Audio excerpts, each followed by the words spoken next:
Okay, the game tells me that we are now on the air, or rather the PS4's OS is. So let's go. This is Game Designer Plays Mad Max, the action-adventure free-roaming epic from this year, made by Avalanche Studios and Warner Brothers. I generally try not to make a massive deal of Game Designer Plays. By the way, this is Game Designer Plays Mad Max, just a bit of redundancy. I've tried not to make too big a deal out of my career path and so on and so forth for reasons that I think that I've kind of explained before. I just don't want to politicize stuff too much, but I am going to put on the table that I used to actually work at this developer at Avalanche Studios. And I am still a very biased fanboy, and keep that in mind when it comes to any value judgments that I make. I pretty much wouldn't have a career today if it wasn't for this studio and the people working there. So yeah, just keep that in the back of your heads. That said, I'm going to be approaching this as any consumer would, staying as objective as I possibly can considering the circumstances. And yeah, that's pretty much the preamble. What else? Oh yeah, I don't know how many people saw my Bloodborne thing, which was the first thing that I did, or StarCraft II Legacy of the Void, which I just now recently finished. So I played through the entirety of the Legacy of the Void campaign. I'm not going to be playing through this whole game. I'm going to try a different and shorter format, just keeping it short and sweet, because most people don't want to watch 10 hours of casting of any one game, and especially for a game like this one, it makes a lot less sense than a lot of other types of games. I mean, with a lot of other games, you can kind of, I don't know, space things out, especially if, like myself, you try to hit two birds with one stone. You're playing the game anyway, so you might as well be Twitch casting it. But in this instance, I'm going to try to keep it short and sweet, and if at all possible, in less than the 2 hours that is, I suppose, the maximum for my YouTube account. So the format's going to be like this. I'm going to play the game from the very beginning. Now, there are a few reasons for this, and one of them is that it's easier for viewers, I think, to kind of get up to speed what the game is about at the same pace that the game introduces these things to you. And also because, well, I'll talk more about this during the actual cast, but usually the game introduces the main game loops during the intro, and then effectively kind of ramps the game loops and the mechanics up for the rest of the game with some tweaks here and there, and and because of this, just playing through the first hour and a half or something is usually enough to get a good idea of what kind of game structure there is. I think the first time I read the term grokking was in Ralph Koster's Theory of Fun, but basically that's when you kind of you just play the initial part of the game and you extrapolate from it and you get a good sense of it based on what you've already seen, and you can kind of figure out based on analogy and past experience and so on how you expect the rest of the game to progress. So it may be unfair in some instances, so just keep that in the back of your heads. I may be generalizing a bit, and I might be making some statements that don't in fact hold true in the absolute,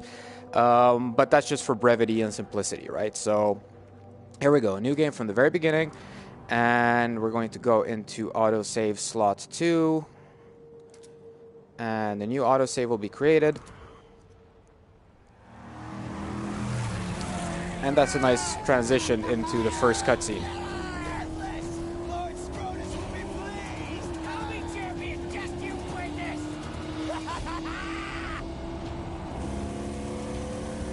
That's Max.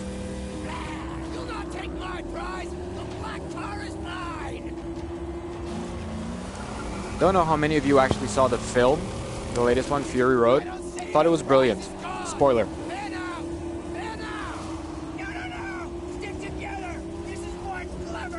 I have always wanted to play a clever fox.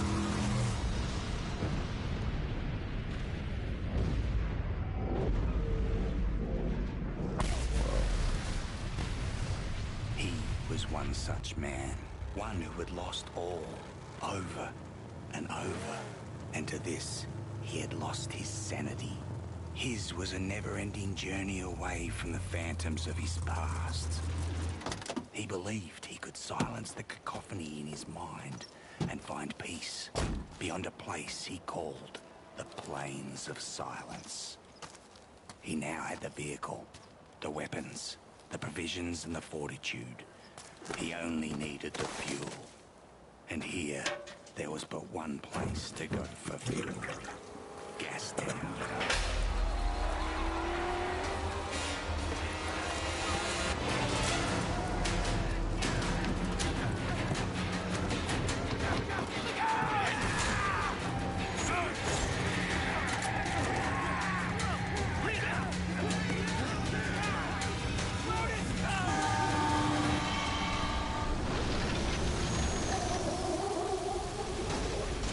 That's a nice rig.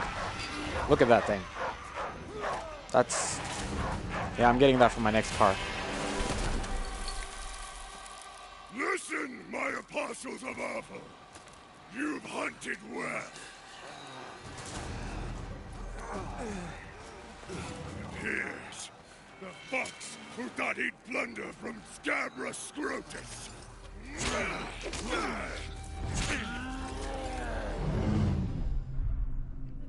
Don't believe the hype, kids. Those are all killing blows.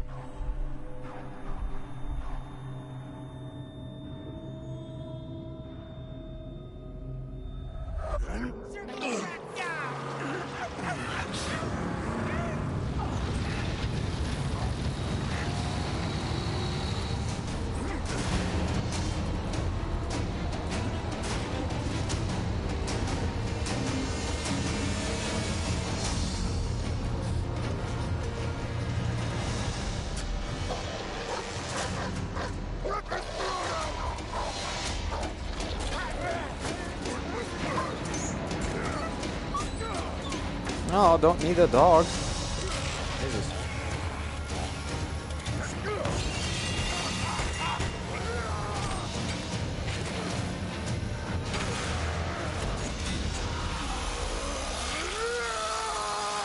Again, don't believe the hype, kids. That is also fatal. So here we go. So, as per usual, we're going to embark on a tutorial, which is not really explicitly a tutorial. It just happens to be telling us stuff like how to move, how to look, how to jump, and so on. We're jumping with the L2 button, somewhat unorthodox perhaps, but you know, you don't do that much jumping, and I think the other buttons are used for other things more often. So this is interesting. I think I noticed something very special here the very first time I played the game. So now that I'm walking through this little thing, something is going to actually appear before me, which is going to be a bit of a vista. So it's going to be like a nice cool little view, a nice expanse of land, and what the very talented audio department have done together with the level design department is they've put a little trigger here that is waiting for me to cross an invisible threshold, and when I do, there's going to be a little music stinger that coincides with the awesome view that is going to happen before me, and I think it's going to be somewhere around here. Hear that? That's clever stuff. That's the kind of stuff that you have to do in these kinds of games, right? You have to do those kinds of things because it's kind of unlinear. And the player in this instance is both an actor and a director of photography and a lot of other things. So your systems have to be both proactive and reactive depending on the situation. And you need to kind of, you can't just score the music. You need to score it in a way that gels very well with your level design, right? Anyway, so here's the objective icon. And I'm going to kind of sort of fast forward through some of this stuff because, you know, I want to get through as much of it as possible within the time frame. So water source, cool. Refill the canteen. So I need to press and hold a button to refill my canteen. Anyone who's watching may, you know, speculate as to why that is. I actually have the chat up, but I only think I have one viewer at the moment, so I understand if you don't feel like writing. But anyway, why would you press and hold instead of simply just pressing once, right? If I just tap, nothing happens. I need to press and hold a button. Well, generally, the reason you have a press and hold is because if you just tap, the player might not actually have wanted to do the input that the game reacted to. Now, in some instances, this is done to avoid conflict. So you may be in a certain situation where, you know, the circle button might do one thing, but in a given context, it does another thing. So if there's ever a conflict between the two, you want to have this distinction between just tapping the button one time and pressing and holding it, right? We're going to press and hold, and we're going to fill our water canteen. So I'm not sure it's super justified in this instance, but I'm sure it came up during testing or something, right? So yeah, I'm not going to second guess it too much. So I press and hold, and then I drink from the canteen, and then my health goes up, right? So far, so good with the intro. Right so far. I'm supposed to find the dog. Keep moving. Finding the dog is not really that complicated, I think. Yeah, there it is, because aren't really that many places for me to go. Here I go, and look at that. Who's this golem-looking motherfucker? Sorry, language. Chumbuckles, man, are you quiet, gently? What? No! It ain't for eating. It's you. Valve was alike inside, the other gives birth. So to blaze by godly plug ignite. Revolution about revolution, rejoice! Please, don't kill Chumbucket! Please! Hey! Why shouldn't I? Because I know you. Also, bullets are scarce, I think. I spied you in the long lookers. They left you for the blowflies, and they snatched your ride. And now you'll be looking to snatch it back. That's what the prophecy says. You're the driver. That's right. Then Chumbucket is your man. I'm your man. Yeah, yes, I am. Do you have a vehicle that can take you to your car? I do, Saint. That's right. See, she's not running now. Sorry for that. I came here for the parts. You see, I'm a black finger. I can make it work again. And Dinky D, too, is gonna need an overhaul. Don't go stray. No, I won't. I know you'll find me and dismantle me. I know. Chumbucket's not stupid. Okay, so the two sidekicks have been introduced. We're not going to read through bios and stuff, but anyway. Speak with Chumbucket is the objective, so pretty straightforward so far, and he's going to give me a quest. Let's see if I can recall exactly what I'm supposed to do here. Dog's bleeding out. Something about... I can fix it, but Yeah. I do my best work in my sanctum. Push the car. I need wire to fix my buggy, but then I can show you where they took the black on black. Where do I find wire? Up that path! But before you go, grab some grit, Saint. You must be running on fumes. Right, grit. I guess that means food. I need to find... Oh, not good. So I can sprint with R2. Ah, here we go. So this right here... Yeah, you've probably seen this in other games too. It looks pretty cool, doesn't it? Anything for me? What you will find is a lot of little crevices and nooks and crannies like that that you're going to crawl through in the way Max just did. And it's all going to look basically the same every time because that's how metrics-based design works. You want to be able to reuse the same animation and not have, you know, a custom one every time. So you're going to find a lot of stuff that basically acts like this. Even if they look like something other than this, he's going to be able to use the animation that we just saw over and over again. Like everything about the game is going to be very metrically based so that they don't have to make a custom animation. Because imagine how many custom animations there would be. And we're going to revisit this. There we go. Collect loot by pressing and holding. Ammo. No wire. All right. And that's one of those instances, for instance, like I mentioned before with the conflict. During combat, actually picking stuff up off of enemies is going to be quite common, I think. But the X button's probably going to do other stuff as well during those fights. So the last thing you want is for Max to go into a pick up something animation or whatever else it might be, when in fact you want to, I don't know, just do a dodge or something like that, right? Anyway, so we're going to keep walking. Climb. Specially marked objects can be used for climbing. Now, they're not actually saying how they're marked, but yeah, they're doing the whole hint thing. Instead of telling you exactly, they're just hinting about it. So I'm going to press and hold. See how far I am away from this? I press and hold, and I just basically get sucked to it, right? So it's basically a piece of logic here. It's an invisible trigger that is, should we say, sensitive to yeah, a certain set of parameters, right? So I need to A, be facing it, I suppose, and B, be close enough, and I don't know what else. And then if all of those parameters are true, then I can go into this animation. And it doesn't even need me to be in like a perfect spot. So it's going to actually suck me to where the canned animation starts, right? Right? See? So every time I'm going to bump into something that is climbable, it's going to be roughly at that same height, and then you have this little system that sucks you to the point where the animation doesn't look like absolute crap. Here we go. So I hear loud arguing, and that must mean bad guys. They're doing stuff. I think they're fighting or something. I forget. And if they are fighting, how much you want to bet that I'm not going to be able to save whoever is getting beaten up or something? I have no effect on the fight. If I just stay here, they're probably going to keep going on forever. See? That looks like a pretty brutal argument. And that guy is kind of leaning backwards a little bit. It looks like, God, that guy's really strong. He can keep doing this forever. I can basically go away and have a cup of coffee and no one's going to notice. Anyway, I walk over a certain trigger and, oh, hello. There you go. That guy got killed.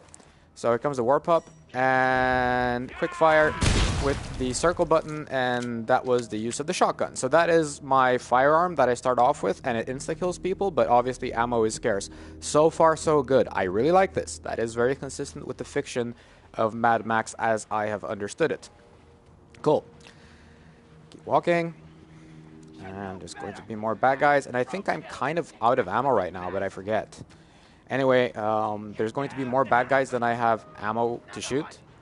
So they're going to force me to engage in ground combat, right? So square to strike an enemy, triangle to parry.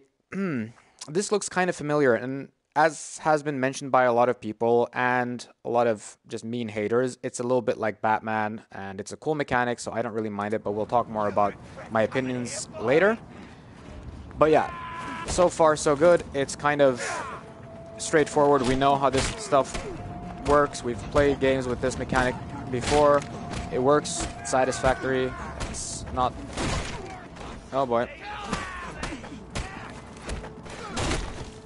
It's decidedly more brutal than Batman, I would say, because, well, Max has a different moral compass, and this world is different from Batman's, obviously. So, oh yeah, and there's the heavy strike thing. So we're still in the tutorial, but I think it's done really well at this point.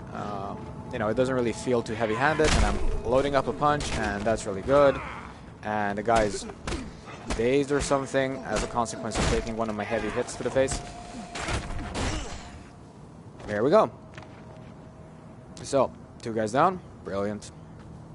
I need to find a wire, and I think that's found here, so hold to collect. Ta-da! Objective complete. Should be enough, and now I can go back. Now let's just do a little bit of exploring here. So this is, when I originally played the game, I think this was the first point where I started feeling a little bit like, really, you guys? Okay, so this is obviously something that's meant to be climbable, right? I mean, this is, I think in the Tomb Raider games, they actually do this with the color white or something, and, you know, it's very modern, very Portal-esque or whatever. It's all good. So I go up here and I press the button and, you know, hold to climb. Fine, that's all fine and well, right? I'm going to go over here, and I'm going to pick the scrap up. That's perfectly fine. But suppose I wouldn't have gone that way, or suppose I would have gone, say, here first, and maybe I'll go through here, or whatever, and I feel like, well, okay, maybe I can jump onto that exact same thing. Oh, something blew up. Maybe I can jump up on the exact same thing that I just left from here, right? It looks like it should work, right? So let's go here and just press the jump button. That's L. Really? I can't jump up here. Okay. So Super Mario 64 is a game that came out lots of years ago. I don't know. Maybe it was 96, 97. And I know that the mechanics are different and so on, but like having some sort of system that basically says, hey, when you jump and the character's waist is high enough to connect with like an edge, then let's initiate some sort of climbing animation, because that just feels silly. Now, obviously, you just saw me manage to get up there, and if you come from the right angle, you can actually still jump up there. But it really feels bizarre to be at this height, press the jump button, and he doesn't, you know, just because there's no yellow paint. To be a bit generous, this is kind of difficult to pull off, and again, I compared it earlier with the Tomb Raider game. Like, the Tomb Raider game is like, the game world is just substantially smaller, and it's a lot more directed and designed and so on and so forth, but maybe in the intro you shouldn't really expose the player to those kinds of, should we say, shortcomings with the mechanics, but maybe that's just a personal opinion of mine. So, let's do the sprinting. Now, if I recall correctly, and I think I called it the first time I played too, if I recall correctly, I actually immediately felt like, I'm going to run all the way back and nothing's actually going to happen. That doesn't really feel right. That's a bit weird. It's a lot of ground to cover for no real reason. And obviously, nope. Spooky guy over there. Not yet. You are not ready. Wait! Apparently I'm not ready. Yeah. So I knew that something was going to happen on the way back, but I actually thought that they'd throw another fist fight at me. And then I'd have to try to figure out where the hell they came from, but that was actually pretty cool. So, weird guy, just out of reach. And here we are. And here we go. And let's dash. Boom, boom. Dog's name is apparently Dinky D. That's not actually what I think that's not... No, that's not true. I think what the thing is that Dinky D is a brand of dog food, and then this guy thinks that all dogs are called Dinky D. Tell me you're not. I'm not leaking, no. Huh? I don't need a man diaper. Praise be!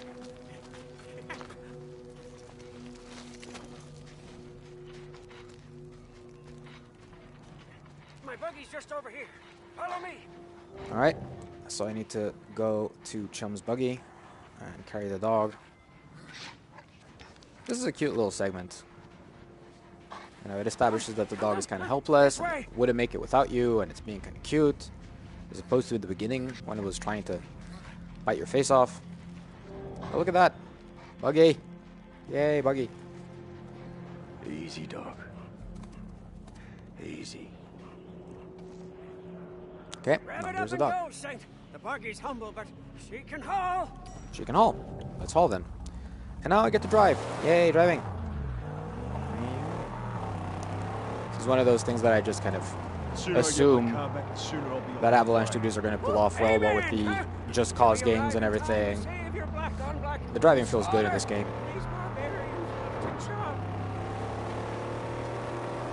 Whee!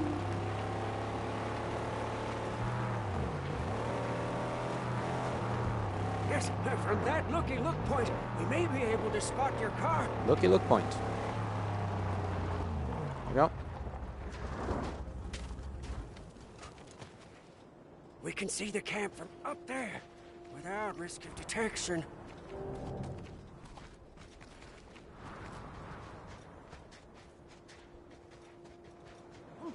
Over here! Over! Come look! And I think the time of day system is actually scripted at this point. So we're not actually on the day-night cycle at the moment. So this is still being controlled by the level designer. So whenever I come here, it's always going to be dusk. Lighting's really good. Quite like it. Yeah, see, this is where the thick brow squat and cut. Those butchers. Infidels. Oh, yeah, look. There. Scabrous Scrotus is their king. Yeah. He's a big boss man from the gas town, you see. Scrotus always keeps the best parts for himself. Yeah, but he's not here now. You see, I don't see the Land Rover. I'm getting my car back. Wait, please. An idea. It's better for you, and it's better for me. Just listen. Look, your black on black is toast. It's scrap. It's gone. She'll never be whole again. No. Huh? Now I can build you a car, bring into creation one that's faster and tougher than the black on black ever was. Yeah? How tough, how fast? Very. Faster than fear. Tougher than an iguana's gonads. I don't have a point of reference. I don't know what that means. Come with me. We mustn't be seen. But I'm sure it's I'll awesome. take you to the tabernacle, and when you see what I'm going to show you, you'll be shouting holy all day long. So now we need to get to his hideout, I think. Chum has a hideout. Story mission complete. Feral man. Okay, there we go. Use the binoculars to scout areas from a distance, so... Yeah, good cover. Perfect place to build a car. Well, thank you. So, should I be looking in that direction too? That's where their base was, I believe. I think that comes later. Alright. Come, Saint. Yes, I have much to show you. Alright. Let's try this hideout and continue the story. What is this place? You are in the Outer Graves. Over there is the Great White. An ancient seabed. I'm not sure. No, but we are at the bottom. It doesn't get any lower than this. Okay. So, here's one thing that I feel is a little bit cheap. It's not super duper obvious if you're not looking for it, but what's visible here from the outside is not what is going to be made apparent when we go in. So this is clearly a change of scene. There's clearly some teleporting going on here, right? So it's not a seamless transition from outdoors to indoors. I wouldn't know why. It has something to do with some technical aspect, I am sure. Maybe it has to do with like lighting indoors or something to that effect. But yeah, I mean, this is obviously like, this obviously just ends there. There's not much going on in here, right? You can just kind of look around with the camera and it's really obvious that, yeah, this is just nothing really. And the second we go in, there's going to be a quick cut. And look at that. I have no idea where that all was, but it's there now. So, and a lot of games do this, obviously. The whole concept of teleporting the player character is just, there's nothing strange about it. Just some games these days don't do that. Maybe their engines are better suited for transitioning between indoors and outdoors or whatever, but yeah. Often it also has to do with scale, right? Because this thing would have to take up a lot more real estate on the game map if it were to be completely representative. But anyway, going forward. New mission.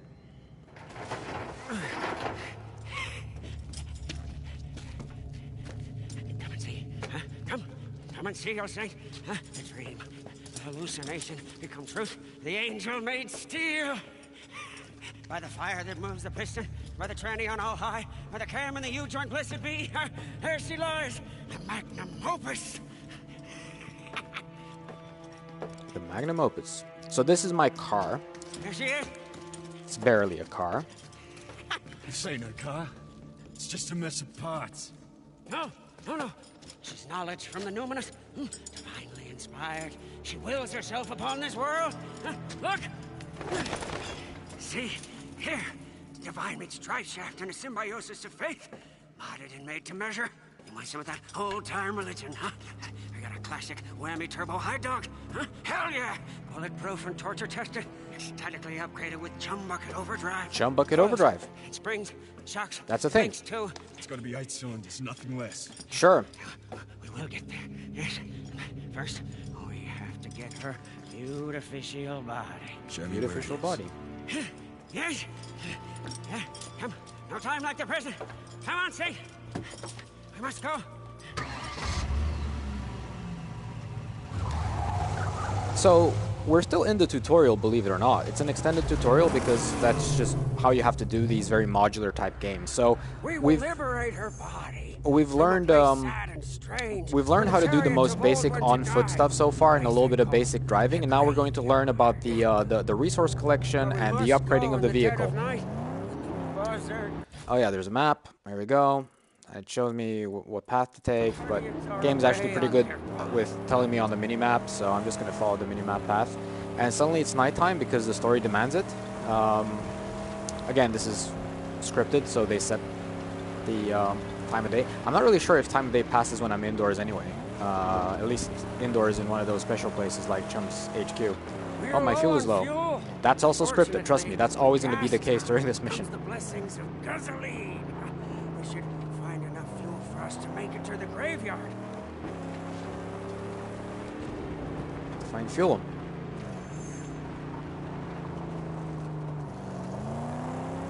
So the minimap has icons to indicate where there is fuel. So there's some fuel over here and some fuel over here. That one's closer, so let's do this one first then. Over there!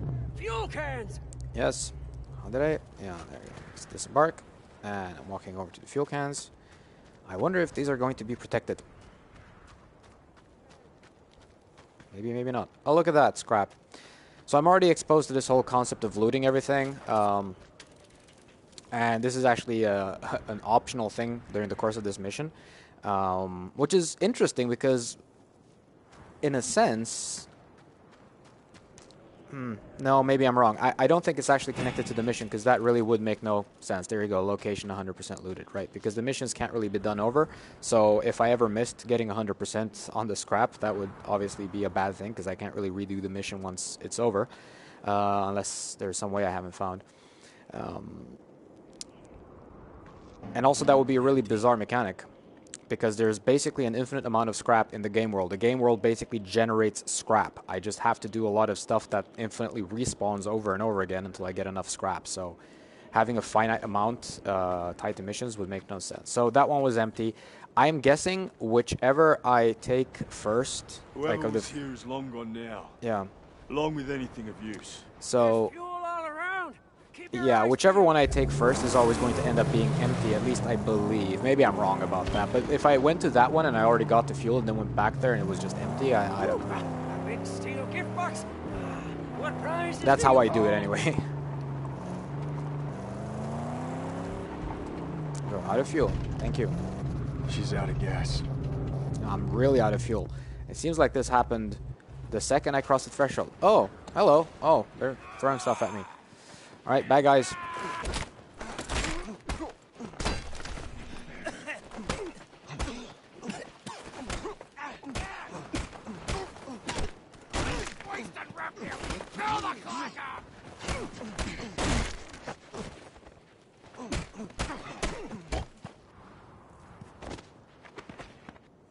Okay. So, drop those. Collecting the loot. See, I get scrap. And how much you want to bet that these guys exist in abundance throughout the game world? They will never stop spawning. So long as I keep doing stuff, they will just keep appearing and they keep dropping scrap. So by definition, there's an infinite amount of scrap in the game world. So long as I'm willing to put enough time and effort into it, I'll never run out of scrap. There are always scrap sources. There you go. Scrap, 1 out of 2. Where's the other one? Probably around here somewhere because they're a little tricky.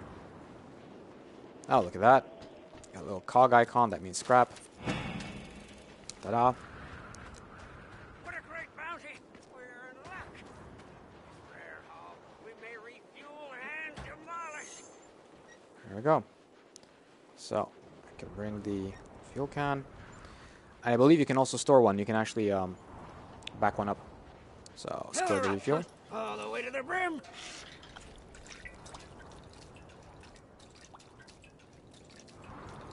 There we go. It's basically 1-to-1 at this point, so one fuel can is going to fill the whole car up. Jesus, she's full. But let's bring an extra for refueling. Or Sure. blowing something up. Now these, you can still see the little outline here that keeps respawning these. I'm guessing it's going to just infinitely keep respawning them, at least during the course of this mission. And that's fine, because I can't stockpile an infinite number. Though, you know, considering how important fuel is to the game and to the fiction, if he found something like this, he would just drop everything and just start convoying back and forth between this location and Chum's HQ. But let's just be generous and pretend like... I mean, because Now, let us the make haste infinite before fuel the is not a nightly thing anyway. hunters It's a contrivance return anyway, to so their let's just pretend lair. like we didn't figure that out. Okay, and we're going to keep driving to the graveyard. So now we've had introduced to us the concept of looting locations of scrap and also of getting fuel, because there's not an infinite amount. So they're still drip feeding a lot of information about how to actually operate this game and play it. Not really that much about how to play it well yet, but that's going to come in the future. So yeah, going through here. Nobody around. Gate unguarded. Gasoline, Saint. Huh? One blast should split it wide open. Right, so if I wouldn't have Let's had... make this one count. Yeah, if I wouldn't have had the fuel can, I couldn't have done this, but I'm guessing I could just have gone back and got more. So, fuel can, fuel can, fuel can. Press and hold. Take it. Stay put. And circle to throw. Is throwing it sufficient? Is he going to automatically ignite it? Oh, I guess not. So let's pick it up again. And ignite it. And there we go. That works.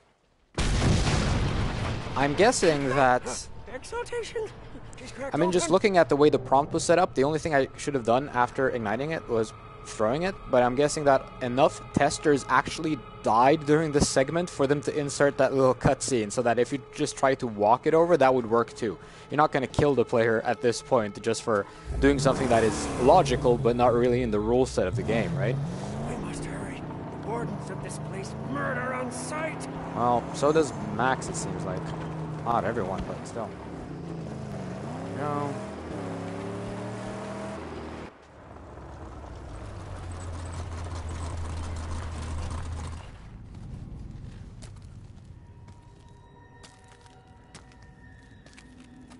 There! Our prize, right for the taking. Go quickly. The only way to get up there is through those cave tunnels.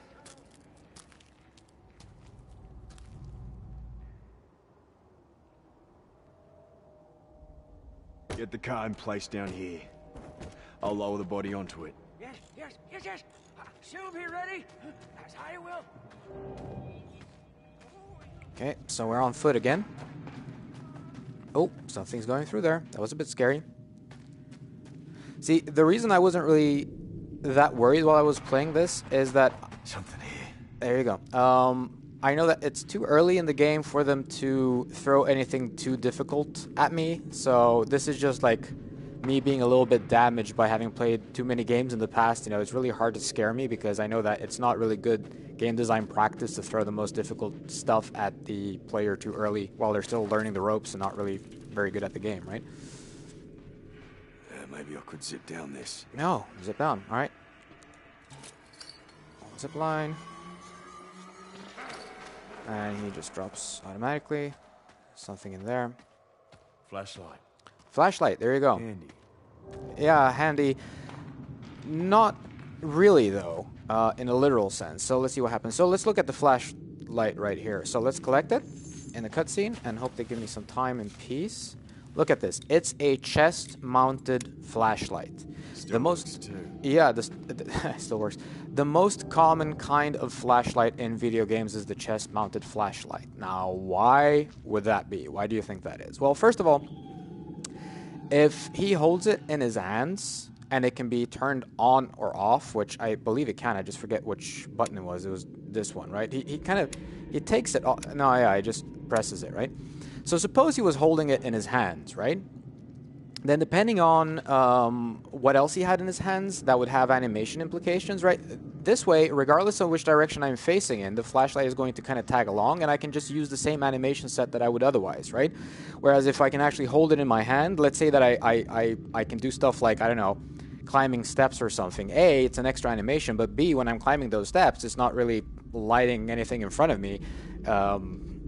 You know, it's lighting in whatever direction my hand is going. So that's one of those little things that you don't have to worry about if you have the chest-mounted flashlight. So, yeah, I've been on games in the past where we've done the exact same thing for the exact same reasons. It's just like we want a light source wherever the player character is facing, and we can't have the flashlight in the hand, so let's just have a chest-mounted one. Okay, let's keep moving forward. Scary stuff still happening. Somebody's here. There we go. Here's another one of those little cracks in the wall. So it's basically the same width and depth as before because it has to be, because it's the same anim, and this would have been a good opportunity for them to give me like a jump scare or something like that. You know, just as I come through, something happens. Let's go over here. Let's fill the canteen. Now is also a good opportunity to have me be jumped from behind by someone. fill this up. So not to spoil too much, but I might as well mention it. So all these things that you've been seeing so far, what with the canteen and the fuel and all this stuff, all this is kind of controlled by parameters and multipliers and stuff, and there's a lot of leveling happening through the course of this game. Either you level the character or you level the car. There's a lot of upgrading going on and progression, like lateral progression, and somewhat meaningful and exclusive choice with regards to like what exactly you choose to spend your resources on.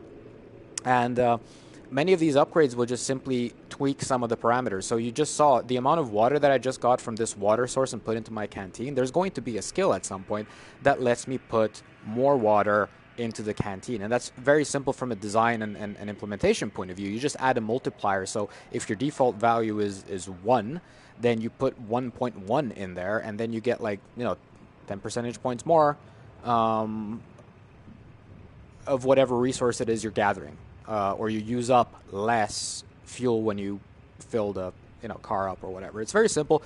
Fallout, those kinds of games do the same thing too, and it's a very simple way of doing progression by just tweaking numbers as opposed to like giving the player a brand new mechanic or something. It's also like, how much health do I get back from drinking this water, right? So you can see me drink water and I'm getting my health back, and I would be using less water if I had leveled that skill up.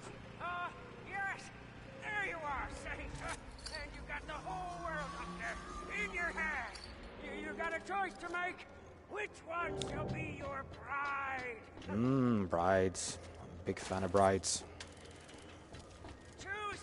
Get down here so we can escape with our skins. Yes, he's trying to present me with like this feeling of urgency, but I'm not buying it. I'm going to have as much time as I possibly want. Oh yeah, there's this thing, but I can't really use it yet because I'm not supposed to. So here we go. I'm going to interact. And yeah, we get to select a car body. There we go. Dun, dun, dun, dun, dun. I have my notes here. This is just my cheat stuff. Right, so this is where I get to choose my car body. It's a cute choice of aesthetics, but it doesn't really have any gameplay implications, really. It can't, right? So it's the same thing. It's about economy of development effort, to be honest with you, right? So all of these are basically, of course, they have to fit the chassis, right? But they can't be anything other than aesthetic choices. They need to have the window in pretty much the same place. They need to kind of sort of be the same height. They need to have basically the same dimensions, more or less, because, again, every single one of these bodies need to be compatible with all the same functionality and animations and stuff. You don't want Max's arm to stick through something and so on and so forth, right? So this is just almost exclusively an aesthetical thing. Yeah. Let's use this one. Yay, furnace.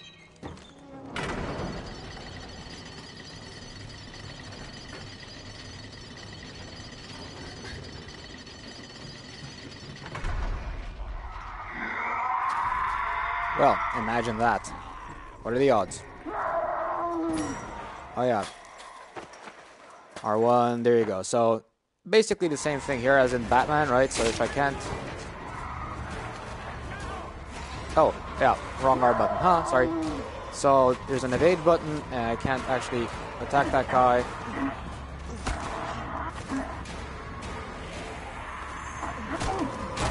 Yeah, so every once in a while he decides to attack me in a way that I can counter. And sometimes he attacks me in a way that I cannot counter. Oh, yeah, I can pick up the weapon. And I can use a shiv to basically insta-kill one enemy, I believe.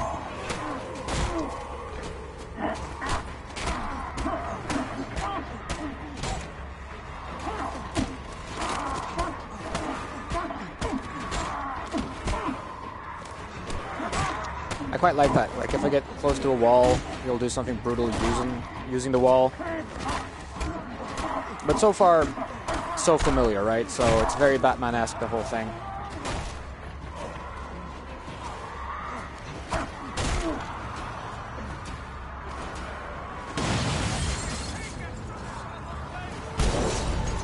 There we go, and now suddenly this thing works.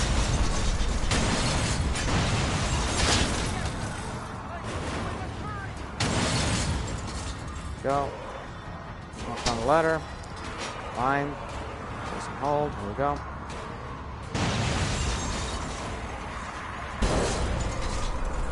Now we have to go. Yay. So it's basically the same car, but now it looks pretty cool. And there we go. Car combat time. All right, use L1 plus the circle to aim and fire at weak spot. There you go, so I can just shotgun. And square plus L to do the side ram. Okay, there we go. Shoot for the fuel tank! No, what just happened? Shot in the wrong direction. Damn it. Oh, hell pursues us! Oh, side ram, cool. Actually, even the car combat feels a little bit like Batman. Wonder to what extent it matters that that was also a Warner Brothers game.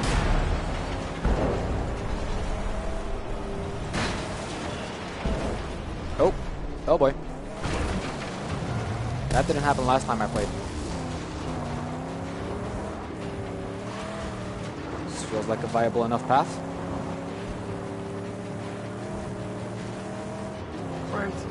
Cash, Saint, it's creatures of the underworld. Creatures of the underworld. Yes.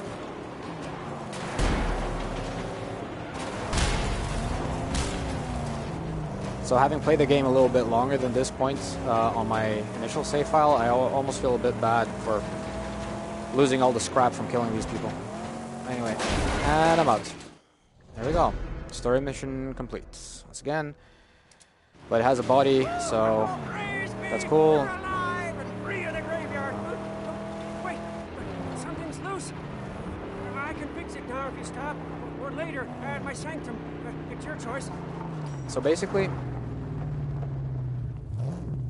you can repair it if it's standing still. It needs Okay, then. repairs now. Now this is something that I'm quite sure that they can do something with, right? So if it, I mean, it makes sense that the car has to stand still, both from a fiction point of view, but also from a game mechanic point of view, right? So this could be one of those instances where, you know, you could make a lot of interesting scenarios that stem from taking a bit of excessive damage and having to let him repair the car while you, you know, kind of fend off attackers or something. Yeah, but it's a cool thing, and it kind of makes sense, though in this instance, that wasn't really explained that much. All it says is you have to be still, so this basically just amounted to having to stand still and not do anything for a little bit while he used his wrench thingy. Not so bad, because it was the first time and there's an animation to look at, but if I have to do that enough times in the game, it's just going to feel a little bit contrived, right? Because there's no challenge to it, there's no right or wrong choice, you just have to wait for a few seconds.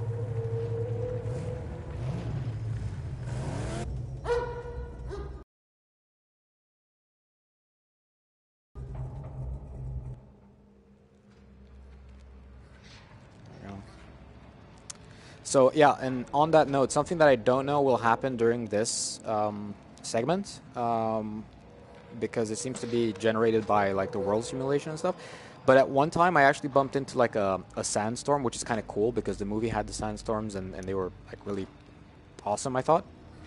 But anyway, the thing with the sandstorm was it basically said, well, you know, you need to drive to a sanctuary of your choice to evade the sandstorm, and then you're, I think I recall the vehicle taking damage continuously during the course of it, right? So I had to abort whatever the hell I was doing. I think I was on a mission at that time and go back to a sanctuary and hide. I forget if fast travel actually worked at that point, which would have made what I'm about to say even worse. But I wasn't really too impressed by that whole thing. So I drove all the way to a sanctuary, and then I just got into the sanctuary, and then I left it immediately. Sandstorm gone. So what it basically amounted to was a drive and a loading screen. I mean, that was the extent of it, right?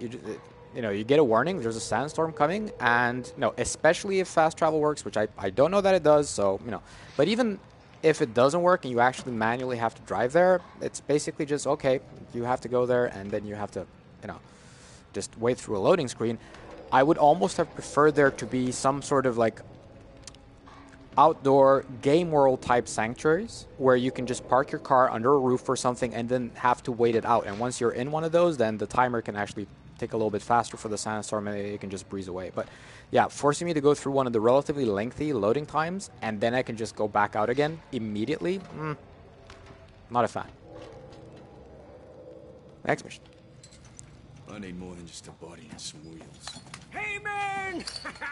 Oh, we need parts, scarce as they are. Help me gather all this scrap. Yes. Fashion a harpoon. A harpoon, huh? Okay, cool. So there's a lot of scrap.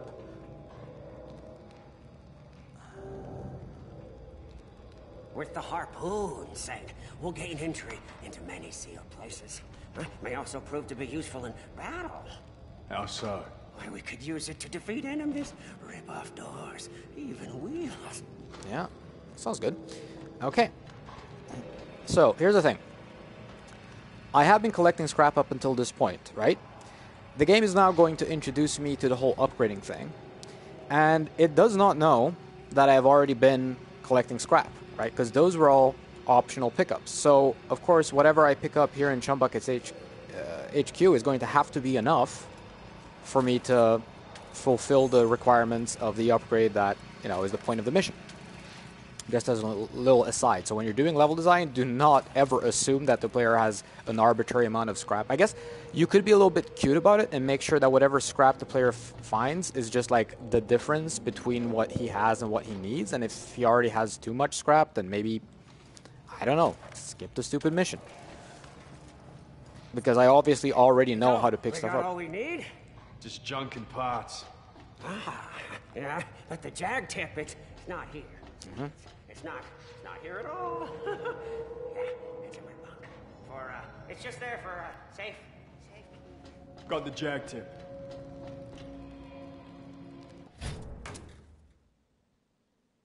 Right, so here comes the interface that lets us construct stuff and customize stuff. Harpoon category is marked with the mission objective. Go here to install the base harpoon. Okay, fair enough. One thing though. This is the harpoon, right? So we have all these other things like the armor, the ramming grill, the sniper rifle, all kinds of interesting stuff. And then there is the Thunderpoon. Wait, what? The Thunderpoon. I guess that's why the game is 18 rated? Really, you guys? The Thunderpoon. I do love me some Thunderpoon. Let's look at the description text. So improving the Thunderpoon will make destroying armored vehicles and large structures much easier. Well, I'm sure. Oh well. Never mind. So, toilet humor aside. Max has collected the jag tip and enough scrap to install the base harpoon. Okay. So let's do that then. Base harpoon. Do you wish to purchase and install base harpoon for 15 scrap? Well, yes. Successfully. Now I have the base harpoon. Max also has enough scrap to install a ramming grill. Select ramming grill category. Install the tussle bar.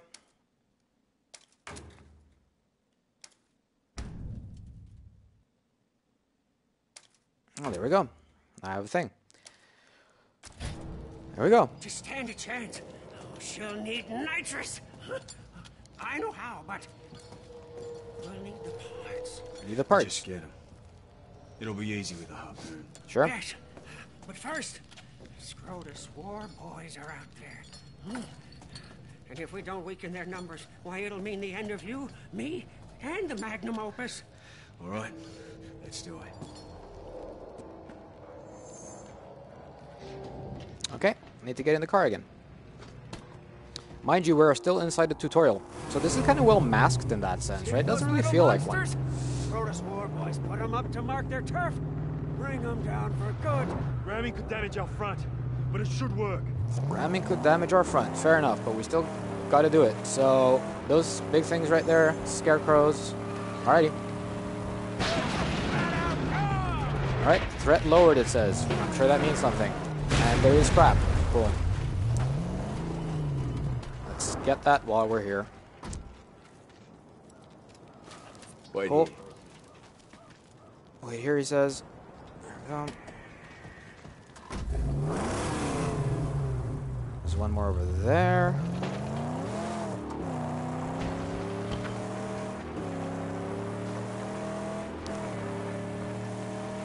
Whee! Yay! Fresh air. I gotta. Yeah, okay, that's cool. Trophy! Which means I hadn't actually done that on my original playthrough. That's interesting. Another vulgar monument to the car defilers. Tear Car it defilers, huh? down. Good going. Cool. All good. Threats going down.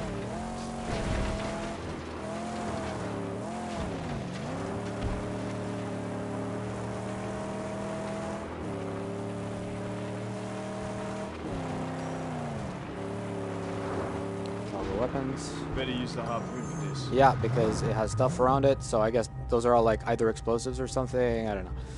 But okay, let's aim and fire.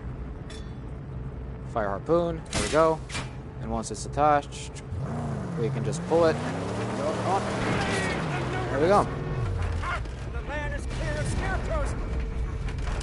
So now we know what a scarecrow is, and we understand this whole concept of threat, which we've seen in some way in other games before. I mean, even Just Cause 2 had this whole chaos thing, so it's just basically a question of having things scattered throughout the game world that all feed into the same, or a handful of different resources that are all there to reward different kinds of behavior with maybe different kinds of progression, right? And then you have whatever resource you need to go through the critical path of the game. So when we were originally working on JC2, I think I made the analogy of the stars from Super Mario 64, right? So in Super Mario 64, you can get stars, and you can get them basically out of order. I mean, there's some gating, but not really that much. You can get stars, which are a resource, but then you also need the keys, and you get the keys by taking down Bowser on very specific missions. And that's a very simple two-resource way of managing player progression through the course of a game. So in this instance, we've seen the threat level, but there's bound to be other stuff as well, I'm sure. There's also like the normal critical path of just following the story missions. I'm not really sure what all the resources are. I'm not 100% sure that I've seen all of them. Oil, the crew, pumped from the very ground, and set in convoys to be refined and gasolined in Gastown. Gasoline. There we go. Here we are. I think this is the place where we were before. This time, back with a vengeance. Now we're scouting the camp. Let's see. Okay, so moving the camera with the right stick, and Sniper we're out front. yeah, and he saw the sniper. That's it. So I need to take him out, I suppose. And then Gets there's defended. a flame pipe, right? I need to destroy the fuel source. Cool. Let's do that. War crier. War crier. That's Rally all. Okay, that's it. That's all he basically knows without me having even looked over there. Just knows that's everything. I guess that's how you have to do that kind of logic. So basically, this is kind of Far Cry-esque, I suppose. Looking around and trying to identify all the threats up front before going in, and then they end up on your mini-map and/or as objectives. Yep. So another tried and true and pretty established mechanic. Zooming in with the left stick. So often guarded by various defenses. When approaching the camp, these defenses will become alerted. If the alert meter gets full, the defenses protecting the camp will become buffed, which will make them significantly more dangerous. Fair enough. Now, just a quick thing here. Just a little pet peeve of mine that I don't really like so much. So when I was using the binocs, I was actually panning around, basically rotating with the right stick and zooming with the left. Whereas here, I am actually I'm moving around with the left stick, and I'm zooming in and out with the right. It just feels like maybe another one of these inconsistencies that can't be helped or something, but yeah, it feels a bit wonky. I'll deal with them before entering.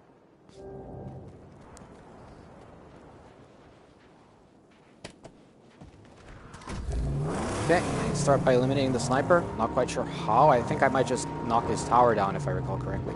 Oh, alright. Can't drive. I'm not drunk, guys. I'm just bad. Alright.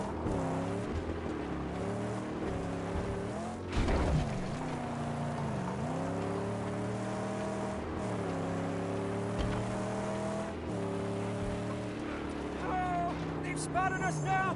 It's preparing for battle. This gotta be quick. Does this? No, it doesn't auto aim. Ow. How about now? Fire harpoon? Oh, I wish I had the Thunderpoon. Guys, this is so much easier with Thunderpoon. Yes, got the sniper. Clear. Cool. Now the gate. The tank is feeding the flamethrower. We'll rip it off. Harpoon awaiting your command.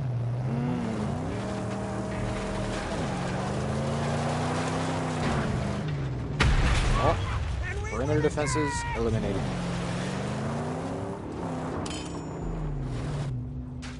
Weak 8, so I'm guessing again with the harpoon. Yeah. The harpoon is like the hero of this game. What is it with this studio and like grappling hooks and stuff like that? They love that shit, don't they? Oh, it's awesome. It's good. It's all good. On your toes, so destroy oil pumps, history relic, insignia, scrap. Lots of stuff to collect. I like the fact that these hideouts.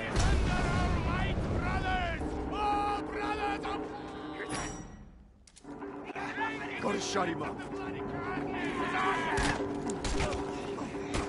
Yeah. So the way this is set up, I really don't feel like I can... I don't feel like I can get him down from his little perch and kill him before he manages to land his buff. And maybe that's the whole point of this exercise, right? Because I see the lever that I'm supposed to use. So I know how to actually get him down there, and I just approached it, and I just can't imagine having enough time to actually do it. Alright, so now... Stop making that racket. Maybe it would have been... Yeah, maybe there would have been a nicer way for them to introduce me to this concept. Just put the whole lever thing when it's really accessible, and just... Oh, anyway. They left nothing. Hey, more scrap. History relics, and there we go. I can rotate these. Max, we miss you. Come back soon. They found that in my car, I'm sure, so it's a bit of backstory. Will I ever come back? I don't know. Get to that pump and destroy it. You're the one who runs from the living and the dead, I think you said in the beginning of the film. There we go.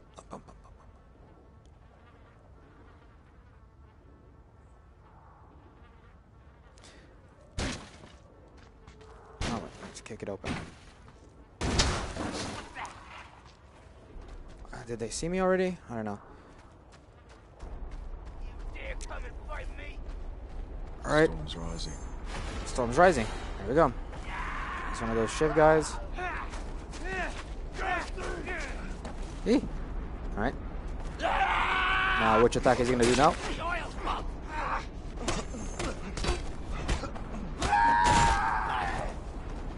Good thing that he advertises his unblockable attacks by doing that little yell of his. Pretty sure that future enemies are not going to be doing that.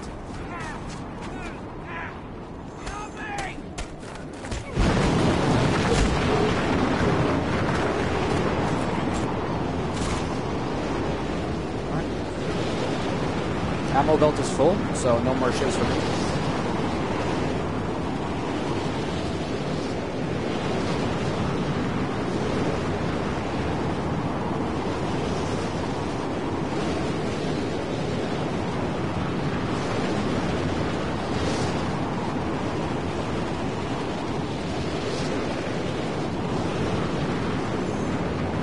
Scrotus insignia. Optional camp objective. This is kind of where we feel like we've established most, if not all, of the different game loops. Time is built to this, Wanderer.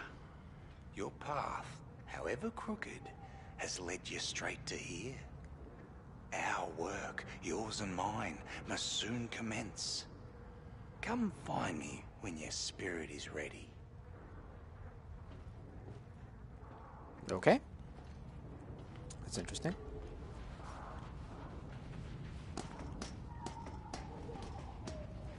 So now the storm seems to be gone. How convenient. And here are the war boys.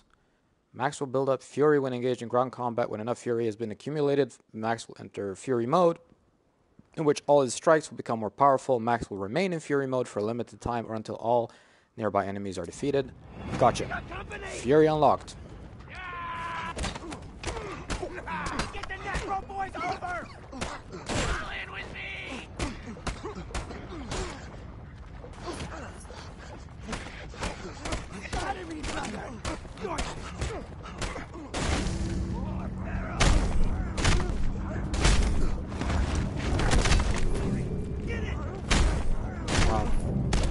Fury thing is really cool.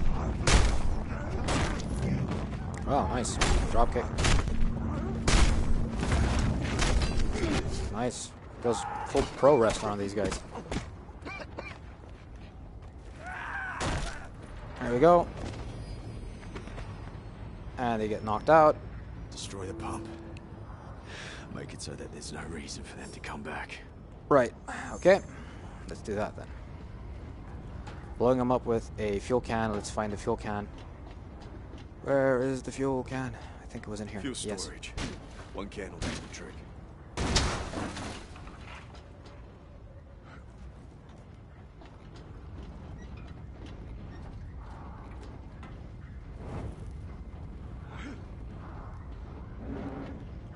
Explosion. Cool. That was the main objective for the can.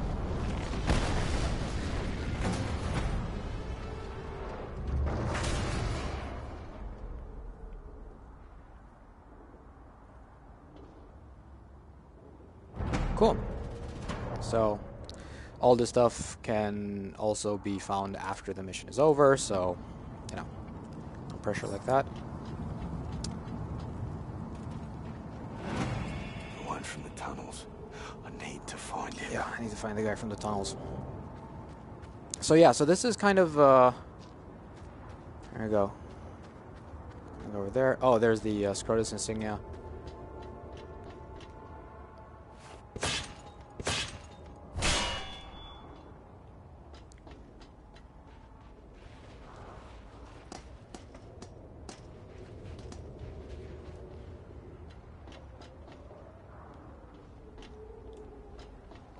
How do I zipline again? Okay, cool.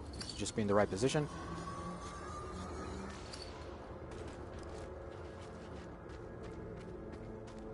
There we go. Gotta begin my work. Beginning work. There's something needs doing before we turn back. But we've got all we need. Why stall our work on the magnum opus? It's not for you to understand. I see. You have your secret reasons.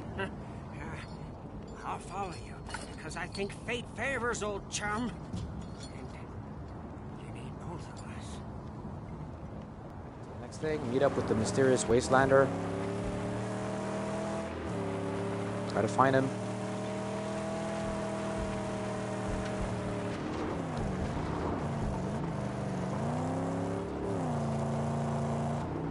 Stay with the car. I do this alone. Well, never mind old Chum Bucket. Chum Bucket, no. Never mind the old Blackfinger and his sacred quest. Just leave all. Guy's pretty passive aggressive, isn't he? Some latest private crusade on your very own selfish. So here's the thing. Between his original comment about like, oh, it's not for you to understand, and the fact that he still hasn't told Chumbucket where he's going, and the fact that he magically knows where this guy is supposed to be, and the fact that the general look and feel of the game is gradually changing as I'm approaching this guy, which it also did, you know, I think back in the tunnels a little bit. I'm calling it. And I don't know this for a fact because I haven't played a game that far. But I'm calling it. This guy only exists in Max's head. He's some sort of figment of his imagination or something like that. And he's not going to speak of him to other people and seem more mad than he is. So yeah, this guy is not real. I mean, look at that. This is more Bloom than first-gen Xbox 360 games. I mean, look at that. And the crying and stuff. And I think he's meant to symbolize, I don't know, like an avatar of guilt or some shit. I don't know. It's very symbolic. There you are, Over my head. shifter of sands, letter of blood, remnants of a ruined past. So's You your mom. say you seek the plains of silence, but do you not wander them right now? The remains of your life, a perpetual flight, an escape from all that is human, until one day the plains of silence end and you begin. You've a purpose in this life, my friend, although you fear to dream it. But pain will come, much more pain, before this purpose to you is made manifest. You know nothing of me. Post-apocalyptic poetry. Behind you, a dune after dune of drifting, half-forgotten terrors. You flee them always, these past phantoms, and the madness that crawls inside. You've come to Griffa for a reason. Deep inside, twisted around horrors from which you run, lies your strength. So now... Griffa can help. Yeah. Help you venture down to where you daren't go yourself, and lay bare your true promise. Ta-da! And this is where I get to upgrade Max as opposed to the car or the equipment or whatever. And there are so many of these things. There's so much of this, should we say, modular, resource-based design. So longevity, I can take more damage. That's just a very simple parameter to upgrade. Metabolism, gain more health from food, judgment, legend level. They haven't even explained legend level to me, but okay. Legend level? Is that the same as Fury's? No, it's not. Something else. Intuition, attunement. Yeah, so basically anything that's passive and gives me more resources for less work is good, because the whole thing with like using, with finding water and food and what have you is just like, I'm going to take all of these, because resource gathering kind of, I don't know, doesn't feel like that much fun. It feels a bit like work. There we go. Let's confirm all of these. Ba-bang, Griffa, do the thing. And the graphics are kind of back to normal-ish, and the guy magically disappears.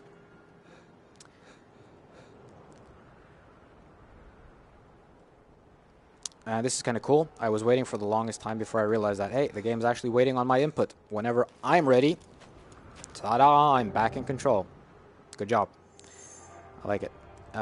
New bio Griffa, we're not going to look at that either. So Griffa can help Max improve his abilities in exchange for Griffa tokens, earn tokens by completing challenges. Right, so this is where I'm going to allow myself to make some like value judgments and value statements, right? So fast travel not available at this time, that's all fun. So I'm not going to spoil the game too much about what's going to happen, but we kind of have a pretty good idea already. It's not really been exposed just yet, but what's going to happen is I'm going to unlock more territories, and the territories are going to be populated with more and more of these little markers, and there's going to be more resources to gather, and so on and so forth. Now, these are kind of standard ways of doing these kinds of free roaming games. They're pretty straightforward. And there's really nothing wrong with taking this approach. I mean, it's a good way to make sure that the player is in a position to kind of pace and balance and control their own experience and focus their attentions where they want to and do the kind of activities that they feel like and still make progress. That's all fine. But if I were to be critical of anything about the game, it's not the fact that it's kind of similar. I don't have a problem with Max, you know, fighting like Batman, or, you know, that the traversal is a little bit like Tomb Raider, or that there's something, you know, Assassin's Creed-ish about stuff. That's not a problem, and I'm going to get to that point more in detail. But going back to the first thing about Batman, it's not a problem that he fights like Batman, but it feels sometimes like he is Batman a little bit, because of the kind of activities and challenges that he engages with. So, you know, with the movie starting Fury Road, you know, with that quote about him being the one who runs from the living and the dead, and everything about that movie was about direction. It went forward quickly, and it was fast, and it was directed, and the action was framed in such a way that your eyes were never darting around the screen. I mean, there was a video about this that explained how everything is always dead center in the middle so that it's not fatiguing, even though there's a lot of stuff happening all the time, and it's extremely straightforward. And Max was always running from something. Like he didn't actually want to be part of anything, and now he's kind of like, he's more foraging, and he's just doing this thing. And I suppose that's how you make these games, but I feel like in some instances, I feel like maybe there should be more of a focus to him being under duress, and not so much like wading, W-A-D-I-N-G, you know, just going through these tons and tons of enemies and just beating everyone senseless, Batman style, because, you know, that also progresses in such a way that they add new enemy types and so on. And again, this is how you have to make these kinds of things happen. But I think the pure basic premise of clearing out an area and going into this camp and finding all the insignias and doing all this collect them up stuff, doesn't feel, I mean, it really feels very different from the aesthetic that went into the movie, and I quite liked it, because this kind of experience, again, while I understand why one does this, because it has to do with the perceived value for money and the amount of playtime that you want to have in there, it puts me in a position where I much more have to be the director of the game, as well as an actor, and I'm not that good at either of those. You know, I'm not the best. So yeah, I'm not really sure if that's the best way to do the pacing here, and it's maybe not the most consistent with the Mad Max aesthetic as I experienced it and what I liked from the movies. I mean, for instance, if it were more about like always fighting your way back to your car, fighting your way back to safety, if on-foot combat was always a losing battle and you just had to do it temporarily and try to win a war of attrition so that you could get back into your car, I think I'd like that better, and I think that would feel, you know, maybe a bit nicer. But it comes back to the base aesthetics of the game. So I guess, you know, you would have had to design the whole game all the way through with like the vision statement basically being like controlled, directed pacing, you know, Spotters. pressure somehow. I don't know. Again, it's just like, maybe in the hands of someone who's a better director of their own experience than myself, maybe the game actually approximates that kind of experience more than I feel like this game does at the moment. Here we go. There we go. Where's And the car? he's not here, so I have to learn how to use the flare thing. Signal shot with the flare gun. Where was that? Yeah, to the right. Bam. And he magically spawns somewhere, and then he comes driving up. There we go. Any trouble? I saw bad guys, huh? Sneaking, spying, wanting to steal her away from us. I had to take her somewhere safe. No time to waste then. We've a car to build. We do. Yes, we do. Oh, we've done righteous work, Saint. We have what we need to install the nitrous boost. Yay, nitrous boost. Always wanted that. Off we go.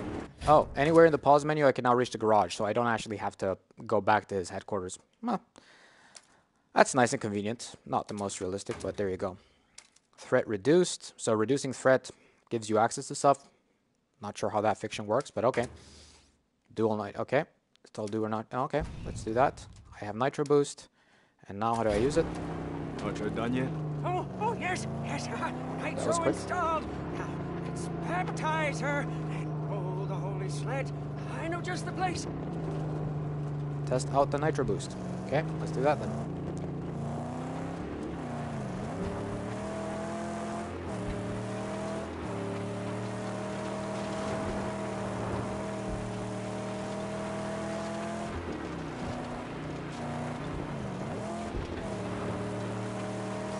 There, aim for the edge and boost across it. Yay. Wait. Oh. My timing was off? It would seem that my timing was off. Game doesn't really explain to me why I failed that. I just didn't do it well enough, and then it tells me to do it again.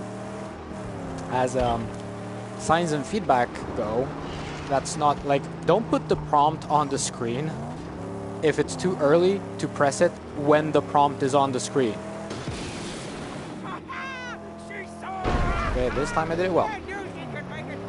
That's cool. Made it. A spotter. We must silence them before they call their friends.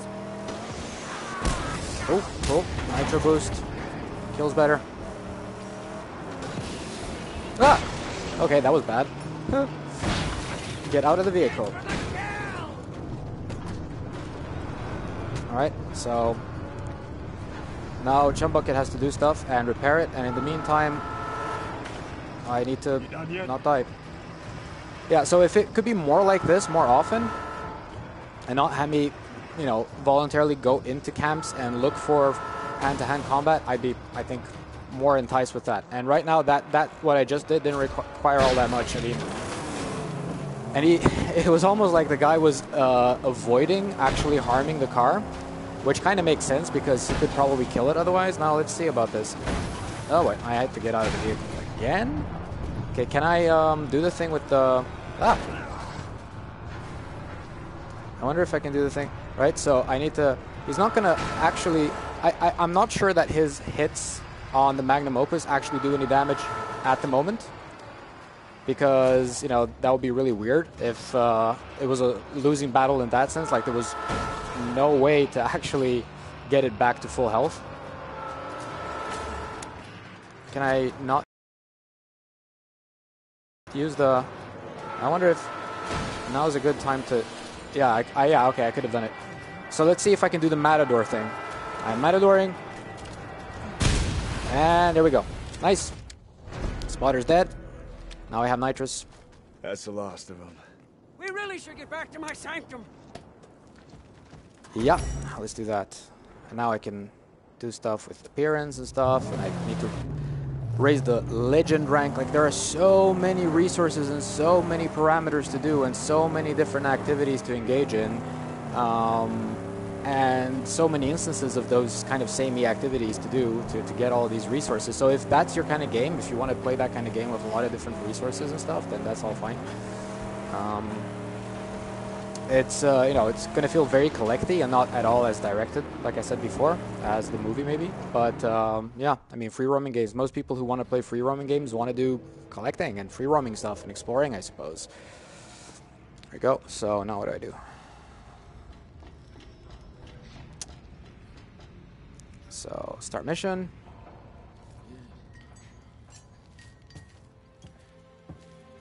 Saint? Oh, Saint, come and see. Come and see, oh Saint. Yes, she's...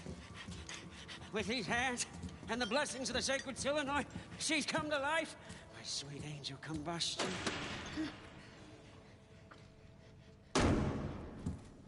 What did I tell you? V8, not V6. This is very important, obviously. Exactly. 8 is the magic number. You and me, we're gonna land a big chief. A bona fide bad boy. Huh? 429 cubic inches, 460 horses, holy rolling. Nobody could touch you on the blacktop day or night. Why, you'd be evergreen, eternal, road tripping with the gods. Where is it? Gas Town. Let's go there. No, wait. You can't just go to Gas Town. We need armor on my angel for that run. Yes, you need to do more collecting and stuff. Time too. I'd probably need to get a couple of scavengers. Get in the car. Wait, my tabernacle.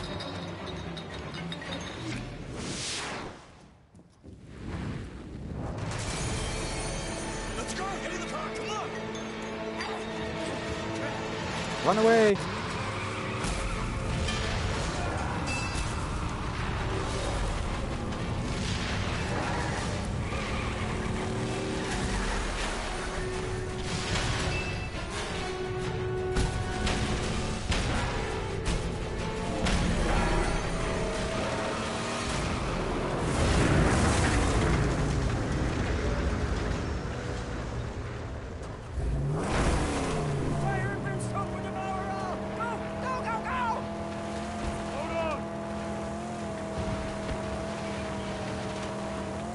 Right.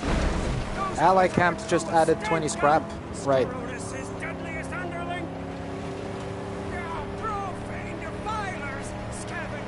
That was a weird time to put that up on the screen, but I guess the so-called world simulation is still running in the background, so any events that were to happen anyway that are based on a timer or something are going to happen whether or not I'm in a mission.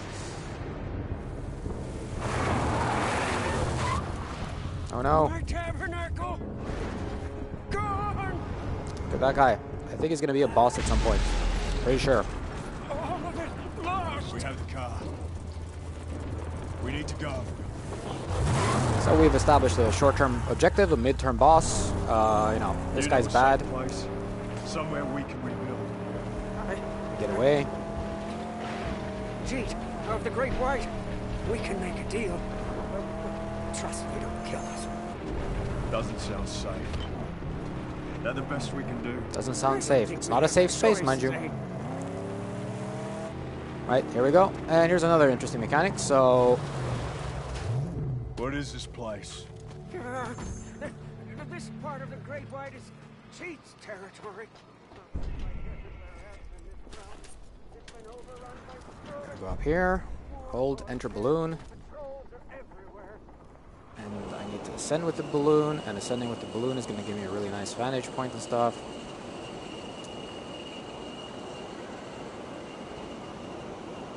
quite like this. I mean, look at this. This is really cool. Such a cool engine. Like, the artwork is so good. It's got all the landmarks. You see the fires over there. I think that might be Gastown, if I'm not incorrect. And there's the fog and stuff over there. And I've always loved that, when you get this impression of scale. This feels a little bit on the Assassin's Creed Far Cry type thing. It's like, you know, let's find something and let's go there and do the thing from the vantage point, and that's going to populate your map.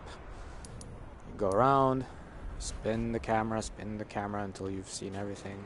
That's still exploding, that's all good. Pum, pum, pum, pum, pum. Go. Weak Scarecrow. Anything else? I'm wondering if he's going to tell me when I've seen everything there is to see.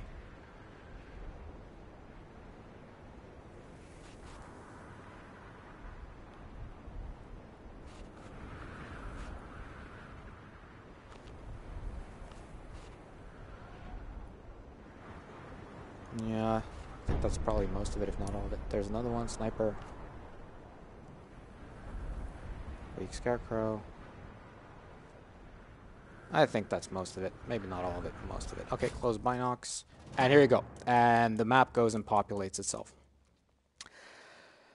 So, I suppose this is as good a time as any to talk about, like, the whole game structure and stuff. So, a lot of people... I was reading, like, the original reviews and stuff about the game, and people were talking about how, oh, it's kind of derivative and it feels a little bit like one of those Ubisoft games and a bit like Assassin's Creed and maybe a little bit like Tomb Raider and the Batman and stuff. And all those game references and more of them, it's just like not fair to say that this game is derivative of any of those games for a bunch of reasons. Number one is, I think this was actually being developed at the same time as some of the Batman games that were published by the same publisher, so you don't know in what direction the cross-pollination happened, right? So obviously maybe the hand-to-hand combat system, sure, but the way the vehicle mechanics are a little bit like in Arkham Knight, it could go either way. I'm sure there was a lot of cross-pollination and discussing back and forth, so just basically saying that the game is derivative is just not cool.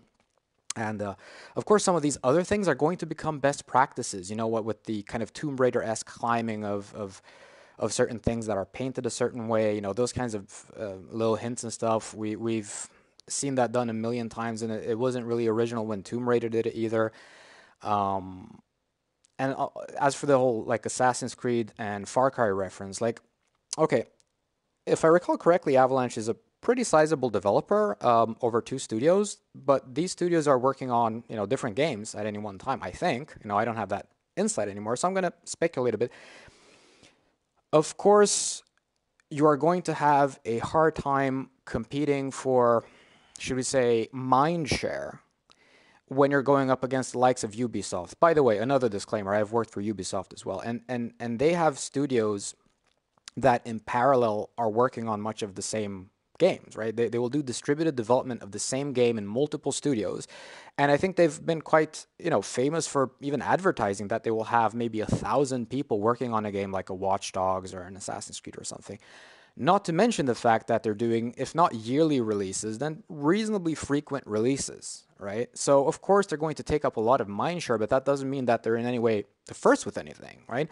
And it's just a little bit it's not fair to the dev, I think, that you know, they just happen to be compared with all these other games that just happened to be launched since they last launched a game like, say, Just Cause 2, for instance. And to be perfectly honest with you, I think that Just Cause 2 and some of the other Avalanche games have actually been very influential on some of the games that Avalanche were later maybe accused of copying, right?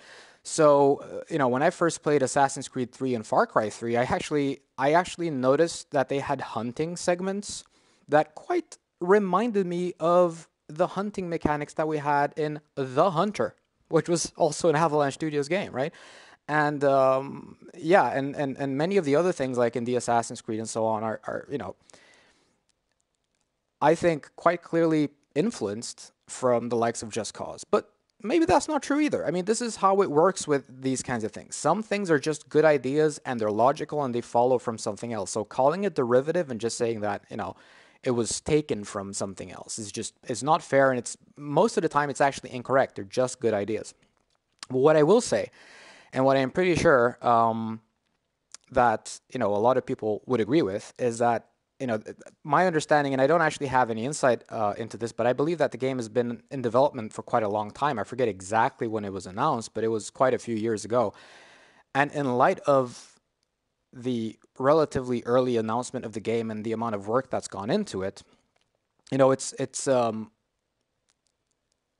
very good handiwork and it's a good piece of craft. But the fact that so many people will make these reasonably incorrect assertions about the originality does say something about how derivative it is, right? And the amount of mind share. So even if it's not like derivative in the intentional sense, it's just kind of like, it's a little bit like Avalanche was a lot on the forefront of this kind of stuff. They did a lot of really good open world type stuff, and it feels like maybe the rest of the industry is kind of caught up a little bit.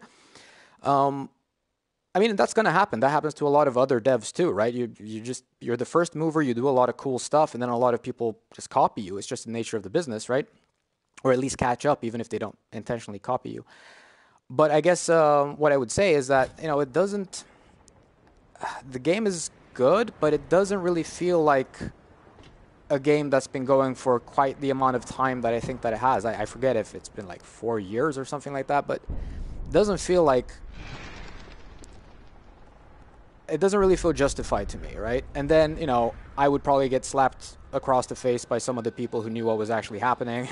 So, of course, you know, this is just me speculating with no real first-hand knowledge of the challenges and so on. But what I do feel a little bit like many of the best ideas, because these people are really talented and they know how to make these kinds of games, right? So there's so much going on in this game that I know that they know how to do because they have done it in the past, right? So I kind of feel like maybe they were doing a lot of cool and edgy and interesting stuff that no one had actually tried before, and it just didn't pan out. It's possible that several years of dev actually ended up on their cutting room floor because it didn't just make it in for whatever reason. And sometimes I get the vibe that someone just basically said, okay, well, this is not panning out and we just have to launch now, so let's solve this issue right here with what they did in that game, and let's solve this with what they did in that game, right? So again, I'm just speculating, but I've seen this happen firsthand at several development studios, you know, where you have a bunch of stuff that doesn't quite pan out and someone just kind of loses patience and says that we're seriously not going to make our money back. This is becoming a bad business case, and, you know, we don't want fans to lose interest before the game comes out, so let's just do something a little bit more simple. In some instances, I also feel like, in spite of all of this, you know, the game does feel a little bit rushed in some senses too, because I've seen some not quite easy to understand bugs and quirks that I'm not really super sure why they happen, right? So I look at Jeet's Stronghold. Yeah, it's over there. Can I fast travel? No, because I have to go there manually before I'm allowed to fast travel, so that's cool. There was one thing that happened on a loading screen, for instance. There was like this line of dialogue that was written, so they had these loading screen tips, and there was like the line of dialogue, they used an apostrophe character, like a special. It was like, I think the word was like don't or won't or something like that, right? And instead of the apostrophe... Evil lurks behind every tomb. Oh. All right. A shooter with some range. Our rifle barrel. Sorry, sidetracked by Chumbucket. So yeah, instead of the apostrophe came this square character. So the square character basically means unsupported character. So like they have this table of characters and stuff, like, you know, A, B, C, D, all the different characters that you need to put in the text. And the square comes up where you have something that is not recognized. Maybe it wasn't a proper apostrophe that existed in the table or something like that. And it just feels like something that is, it was probably caught by test, but it just feels like something that would have been so trivial to fix. And maybe it didn't because the dialogue and the loading screen sequences came in at the last second and they were just not, you know, the focus of anyone's priorities. But those little things indicate that, you know, it wasn't smooth sailing all the way through the development. Oh. Jeet has the parts I need. I saw one dismantled once. It's not so complex. Yeah, it's that line of dialogue. I need to go to G. Yeah, I guess another thing is, you know, one of the things that because the game is very, very heavy on the progression and stuff, and I'm actually just going to let the guy run away, right? The game is really heavy on the progression, and one of the things that you do as you play through the game is that you scrapulences. Okay, you get new mechanics, right? So you don't just upgrade stuff numerically and mathematically like I mentioned before, but you actually add new mechanics to the game, which is fine. But what it means, though, is that the game ends up being a little bit more varied and more interesting and more fun as you progress through it than at the very beginning. And you have to get through some segments where you really wish that you had more abilities than you do, right? So, for instance, It's bigger than I remember. Well, this Jake recognize you? that's what she said, by the way. Well, So I have to play the game with like a not quite as interesting and sometimes quite boring and frustratingly so set of mechanics. Like if I would have chased that car that was running away just to get the scrap, that would have been really dull because at this moment I can't really do that much. I can catch up with it and I can nitro it and I can just kind of side ram it, and you get more stuff going on, and I think more stuff as the game goes on, sorry. So I think that I would have preferred if I had like some subset of every mechanic available to me earlier, and then maybe tweaks could come in or variants or something like that. But you know, just this kind of stuff with progression is difficult to do. It's like finding a balance between making progression interesting, but also not showing the player too many dull things at the beginning and making them feel handicapped with the things that they do have. There we go. So we're going to meet Jeet.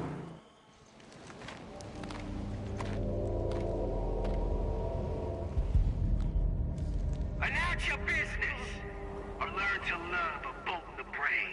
Oh boy. Huh. I've seen this one guy who had a chainsaw in his brain. It's me. He seemed to love that. Master wrench jockey and skilled Blackfinger, who's an acolyte to the angel combustion who beseeches you. Who's your driver? Does he have any knowledge of medicine? I fear not. Your pain must linger. I'm sorry, but he is a driver of otherworldly skills. Otherworldly? Yes, you see. Why would I need a driver of otherworldly skills? Scrap monkey! Please, please, we aim to enter the Dead Barrens, and all my gear, it was destroyed by infidel scavengers, and we need to heal this machine. If you let us work here, why, with his saintly wheel hands and my black fingers, we will deliver to you a bona fide grease pit. Praise be the prophet. Let him inside.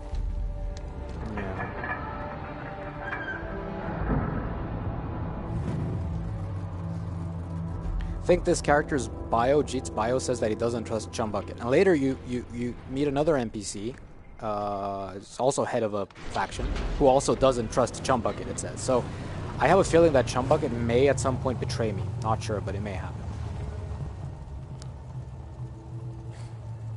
Nice. It's not much, but it's home.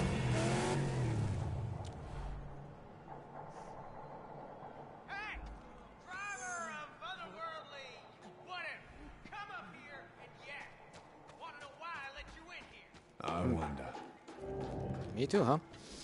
Okay, make a deal with Jeet. Alright, let's do that then. It's not much of a car. You trust that little scrap monkey? For now, not much of a stronghold. Careful now. Don't want to insult a man in his own home. Listen, we used I like his body mods. stretch, and now the warlord controls all and brings only death. That's bad. Warlord. Scrotus, Scabrous, killed I hear. Sawed him up in the head. But his terror outlives him. Is he really dead, Proposition, though? then. I'll weaken their grip on these lands. You give us the use of your garage and tools. Boom! I thought you could, you'd have a deal. And then what? Gastown. Oh, one peep at the jaw will change your mind. What's the jaw? It's a gate you gotta pass to reach Gastown. Look for it yourself. It's in Dead Baron's Pass. Right before I do we have a deal? Yeah. You weaken the influence of that dead warlord, and we'll have a deal. Okay then. I guess that's what I have to do. So here's the trigger mechanism. This should work. Whenever you have something, Saint, I stand ready to do the good work. Death Run is a rite. Gonna bind your soul to your ride. Sniper rifle. Yay!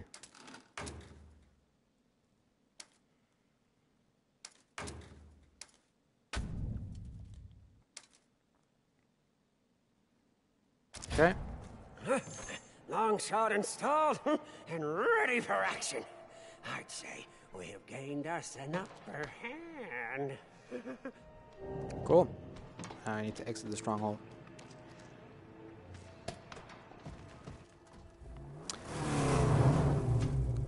Slide over. Time to put this sniper rifle to the test. I'm confident it will serve our purposes without fail. Oh yeah, and I can actually evade. This is kind of cool. And duck in case something's trying to kill me. So. Better than I thought. Balance. Yes, my fingers were controlled by otherworldly forces. Does like that word. Communicated. That's it. And I think I'm done. Cool. We're going to Dead Baron's Pass. The jaw. Only to recon. There we go.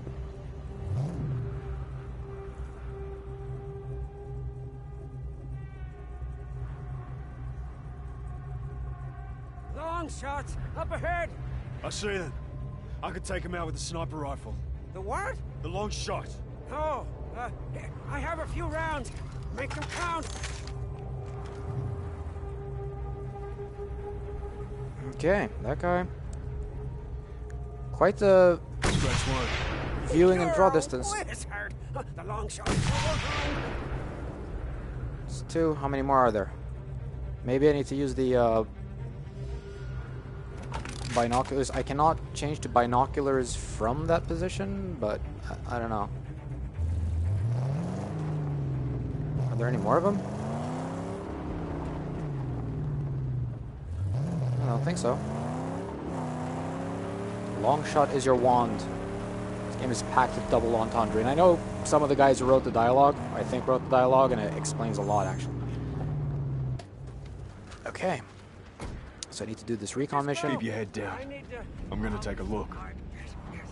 Please hurry back. This is very bad terrain. Risky.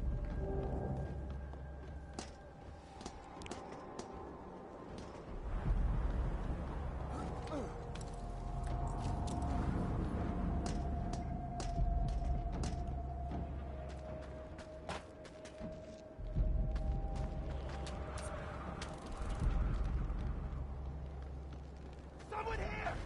Field fire don't do nothing! This is our land now! Yeah, the ally camps keep adding scrap, so that's also a little bit, it feels a little bit Assassin's Creedy in a sense. I can understand why some people associate that to the whole thing with the villa in Assassin's Creed 2, and that became like a recurring thing. Like you liberate stuff and then they give you scrap and you can use the scrap to do stuff. Well, it's not scrap in Assassin's Creed, but you know what I mean. Like either money or some other sort of resource. Smego. I need to evade. There you go.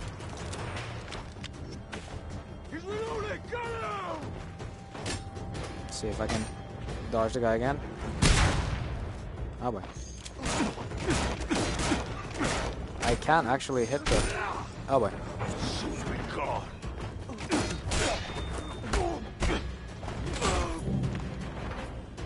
Yes. Melee weapon. So I can transition from the melee weapon into a shiv? Why would I do that?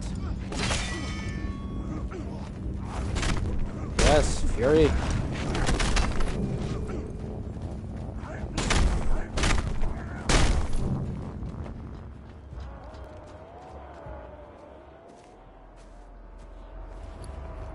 Go. do wonder if I have to do anything. That must be it.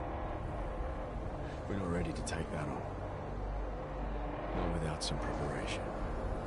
Yeah, that's interesting. I wonder if that's actually true, or that's just like a way of keeping me within this so-called tier of content.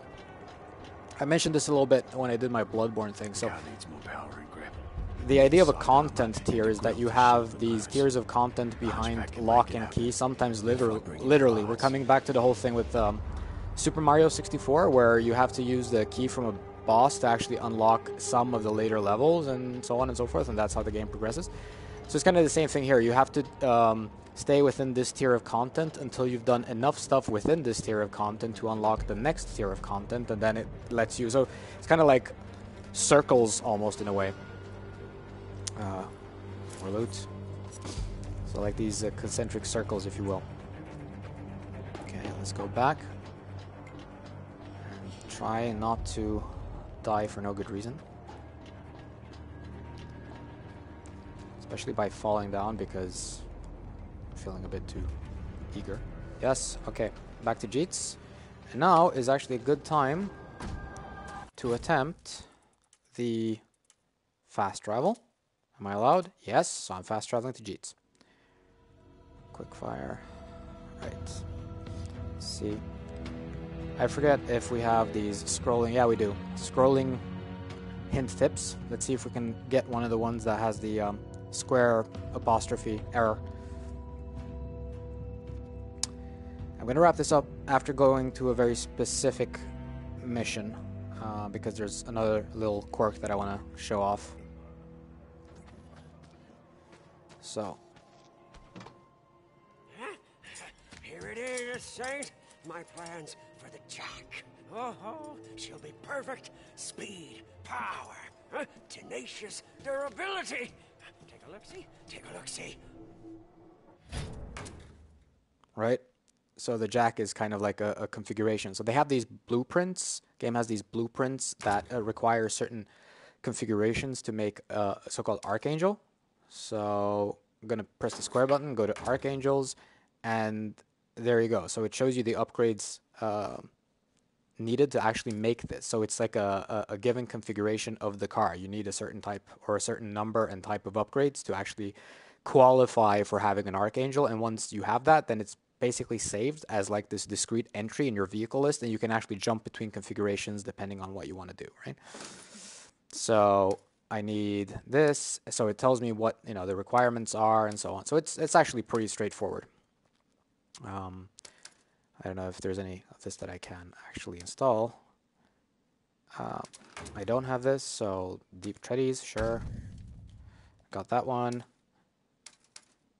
And actually, right now while streaming, my cutout thing is actually in the way. I don't see how much scrap I have.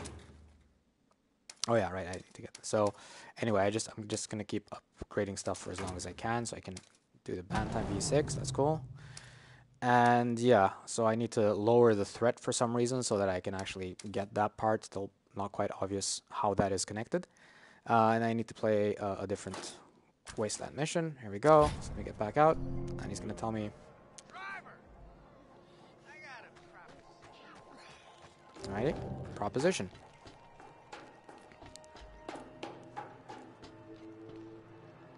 I wish I had no use for the likes of you, but as you can see, we are fading quick here. What are you getting at? Help us establish some necessities, and you'll benefit greatly. I'll see to it personally. I'll take a look. But no promises. Right, and the projects. Yet another resource sink, right? More resource sinks. That's what this game needs.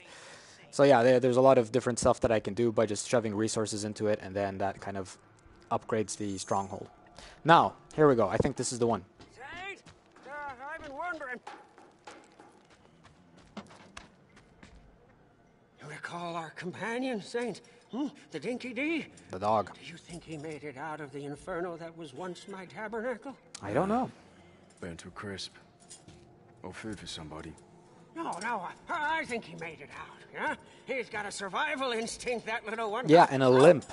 yeah. It wasn't doing too hot. Sought shelter inside my old buggy. Well, that's very The buggy and the dog specific. would have uses. Okay, let's go back. And it tells me up front the reward in Chum's buggy. Right, this is what I need, so I'm going to do this. So this is like a side mission. It's optional, and you don't have to do it, but I'm gonna because, yeah. I go, and I get in the car, and I can get to Chum's. So, right, vantage outpost, whatever. But, oh gosh, stop that. Okay, yes, we know. See, this is what I'm talking about. There are so many different interactions on the map. If we're gonna build this... Anyway, lower the threat, do all this other stuff. Chum's hideout. Can I fast travel? No. The closest I can get to is this place. That's cool. My buggy? Doom popper. She lives yet? Sturdier than it looks. Yeah. Imagine that. So I have 2 missions in parallel. There you go. Oh, that's convenient. Found food and water, and it just... Yeah, Jesus. That doesn't even seem possible, to tell you the truth. If I didn't know better, and if Chumbucket wasn't talking about it, then I would have expected this dog to also be in Max's head. I mean, seriously. It's just like, so convenient. He's just chilling out there. Place burned down, but not. I'm taking it back to Jeet's fortress. Meet me there. Indeed, indeed, safe. I'll steer her safe. Alright, so... Can I still fast travel? Right, so this works, and I wonder... I mean, yeah, that should let me finish the mission. Which feels kind of weird. Like, I don't know, it feels like while I'm on mission, if the mission is in any way contingent, I don't know.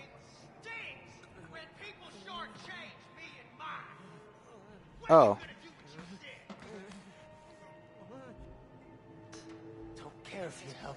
Wait, what? Oh, isn't that interesting? I didn't do this last time, so I didn't actually see this happen. But it says reset the objective. Okay, that's interesting. So do I have to go? Yeah, I have to go back and get the dog. Okay, so that's one thing. This is what I'm talking about, right? So no one thinks that I'm being unfair when I'm talking about a lack of polish. Like if someone would have told me that fast traveling out of an objective means that, you know, I will not actually get credit for that objective, then I would not have done that. You know, would it make sense to maybe not let me do that, or at the very least say, look, fast traveling at this point means aborting the mission. Otherwise, I would not have done this.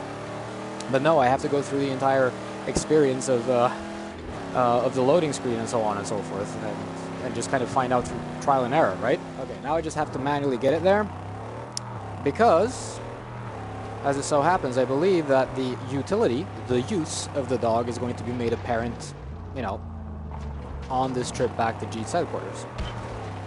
Mind you, Chumbuck is not manually driving the car with me at the moment. He just magically is going to show up there, I'm sure.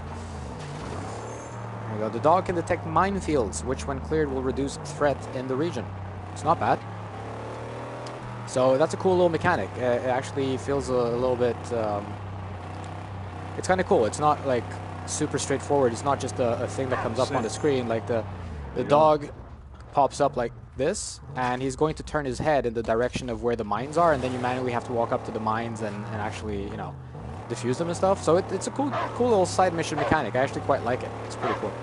But yeah, I'm not actually going to engage in that. I just want to show something else off first. This is the configuration that I need to be in to do the mine clearing stuff. So there's no way to get the dog with me when I'm using my normal magnum opus, right? So I have to use the dog and buggy. There's a dog and buggy project. You leave him alone. Dinky D's a friend. He's not for eating. We need to find a safe place for you to stay, Dinky D, and keep these savages at bay. I have to build this thing. It's building it, and there's the dog. Yeah, that's definitely going to keep him safe. Safely locate minefields. Now stay. That's cool. And now, new vehicle collection. So, okay, so here's the thing. Let's go to the garage and go to Archangels, or maybe not. I forget exactly where it was. Yes, I can get stuff for Max. Legend. Oh. Archangel's vehicle collections are in here, so this is how I get to the different vehicles that I have. Okay, so there's a lot of menus and stuff going here. There are so many different things in this game. So yeah, if you're not like me and you're the kind of person who just wants to collect a lot of stuff, if you're kind of like the explorer archetype of player, this is a great game for you. Okay, so Chum's Buggy, this I need to use this to have access to the dog, I believe. I'm sure there are other vehicles that also have that. So here we go, navigate. Can I select it? It's a collectible, right? So how do I actually use it? Project info. Growls, sniffs. Don't understand. I don't want to talk. Select a different vehicle. Okay, here's that interface. So I was just looking at the collection screen right now. So okay, here we go. Different version, looks a little bit samey, but okay, so I can't actually make a choice through the other menu, but here I can. Okay, select. You want to use Chum's Buggy? Yes. And it immediately takes me out of there. Okay, so now I have the dog, and this is my configuration to actually find the minefields. I'm going to go back to the other minefield that I found. So here I go. I'm going to fast travel to over here. Yes. And if this issue happens that happened last time, that's going to kind of hammer home my point about the polish and, you know, some things maybe needing a bit more tweaking before the game is rolled out. Look at this. I fast traveled, ergo the car changed under my feet. Another one of those things that's, you know, it would have been nice to maybe tell me up front that this is what is going to happen. And I don't know why it is happening. I mean, I think I can understand it on a purely technical level. You know, there's like this default configuration of Max that is instantiated when you fast travel. But it's just, if there are a lot more configurations like the one with the car that are unique and, you know, accomplish something specific, effectively forcing me to not use fast travel when using one of those vehicles because it's going to do this. Nah, I don't know. That's not very nice. But anyway, this has been a pretty long cast. I'm going to have to cut it down on YouTube, I think, because it's gotten pretty long. So I'm going to make a shorter version. I think it's well over 2 hours. Thanks so much if you've been around for the entire thing, and I hope you've enjoyed it. I've had a lot of fun playing the game and kind of doing a bit of analysis.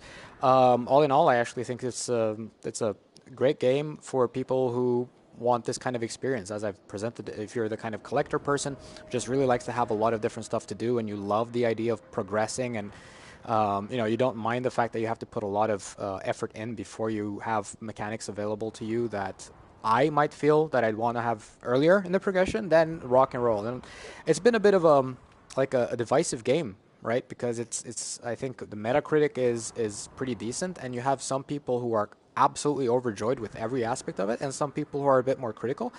And in a sense, I'm actually pretty happy with that because it means that the game has a bit of edge, right? Has a bit of an edge. You're not trying to please everyone. Thank you all for tuning in. I mean, this has been a lot of fun, and hope you'll be around if I do something like this again. And please subscribe and stuff.